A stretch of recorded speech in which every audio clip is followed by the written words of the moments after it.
Well, I'm very pleased to have with me now Shanker Singham to talk about dynamic alignment with the European Union, which Labour and the Lib Dems want to see us taking EU rules. Shanker's been to give evidence to the House of Lords on this issue. Shanker, what is being proposed, and why isn't it sensible just to follow our friends across the Channel? Yeah, I think it's very important for people to understand exactly what is being proposed, because this is not an agreement between two equals where we agree that rules are going to be a certain way. We are actually joining the European, in this case, agri-food regulatory zone.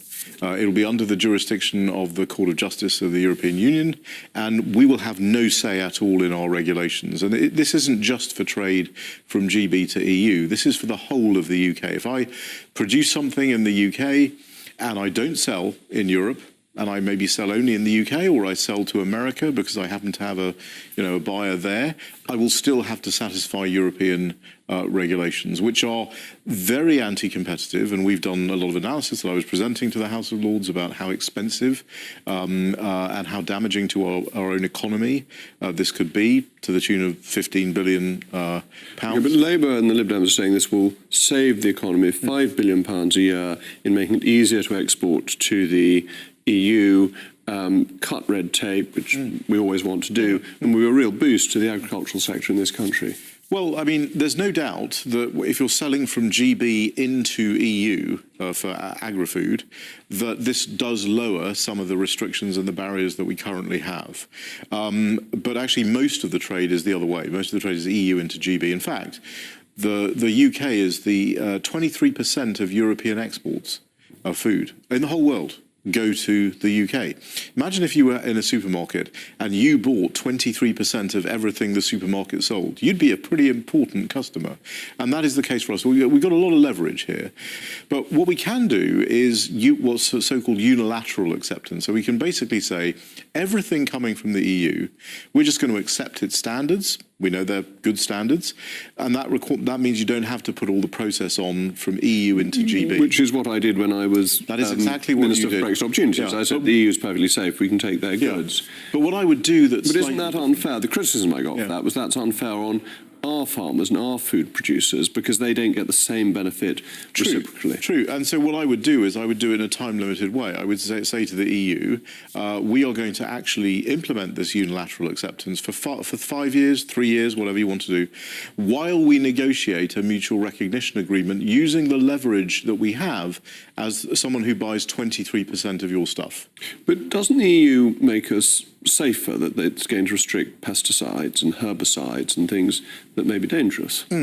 Well, we already have rules, and lots of countries have rules that protect their people and their plants and their animals from pesticides and so forth. And there's science that tells you what is safe and what isn't safe. These things are, there are pathogens and things all over the place, all the time. So it's not a case of getting them down to zero, because that's not possible.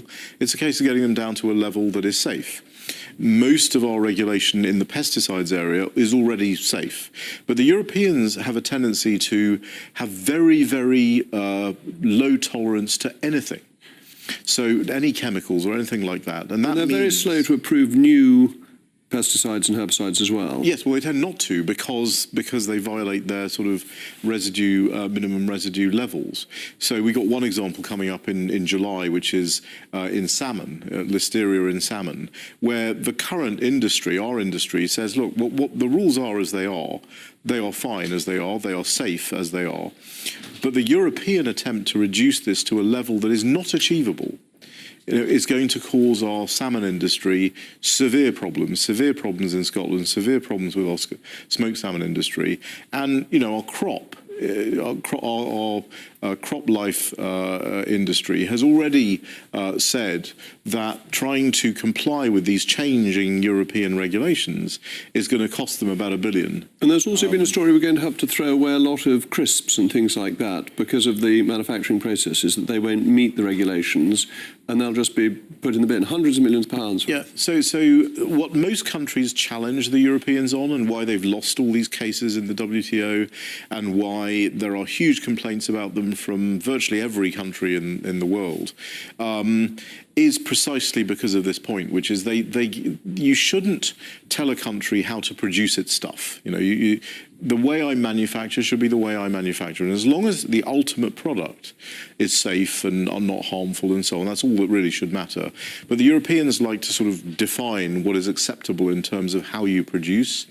And certainly, once we apply that to our industries, lots of people will have to change the way they produce. And some of the products they've got in the pipeline will have to be destroyed. Some of the products that they got in the pipeline, particularly in the area of crops and those sorts of things, where there has been some divergence. And the gene editing that's been coming in that I saw could that stop will have to toast stop. giving you cancer. So we're going to have cancerous toast because of the EU. Is well, that will have the gene editing will have to stop. Now the government is trying to get exemptions and for certain areas. The problem is that's not really how this works. You know, dynamic alignment is you're part of the European zone. And increasingly, we've seen over the last 5 years or so, they're very reluctant to give people any kind of, special exception or anything. Brilliant. Thank you very much, Shanker, for coming in.